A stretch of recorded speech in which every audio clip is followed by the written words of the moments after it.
Skinuo sam sa neta ovaj gangsta rap da mogu da budem zajebani lep. Teo sam da skinem Čoli novi album, čuo sam da je napravio sada pravi bum.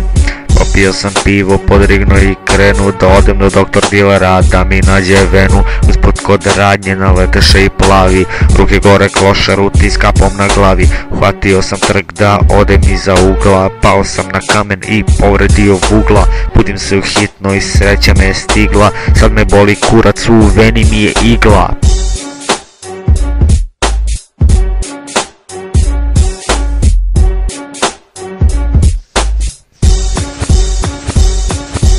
Otpusnu listu napisala mi doktorka, lepa slatka medena i zove se Ljupka. Pitao sam mi da dođe sutra do mene, da slušamo Ajzaka i vodemo u vene. Pristala je Ljupka, došla je sutradan, ja u misli pogaču jer sam bio gladan. Ječam žnjela, ječam žnjela, ječam žnjela, kosovka devojka.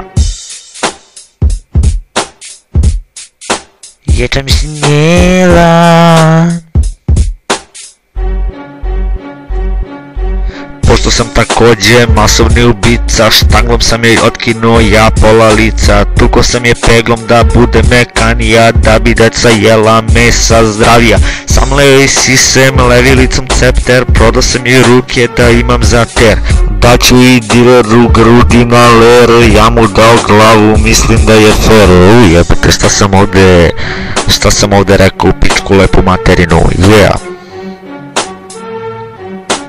Kosovka devojka, ječam žnjela, dok sam u dvorištu joj topio oči, hleb sam načapao u moči. Ukusna je bila doktorka Ljupka, dok leži na roštilju, koža ju se čupka. Koža ju se jebeno čupkala tog dana, a bila je vrućina jebena. I deca su u dvorištu trčala sva vesela, yeah. Decu sam naranio ovim lepim mesom, keru sam bacio, bubrege sa žučnom kesom. Kada smo pojeli, podregnuli smo skupa, u dvorištu sam iskopao 2 metra rupa. 2 metra rupa da je zakopam pored mog profesora veronauke.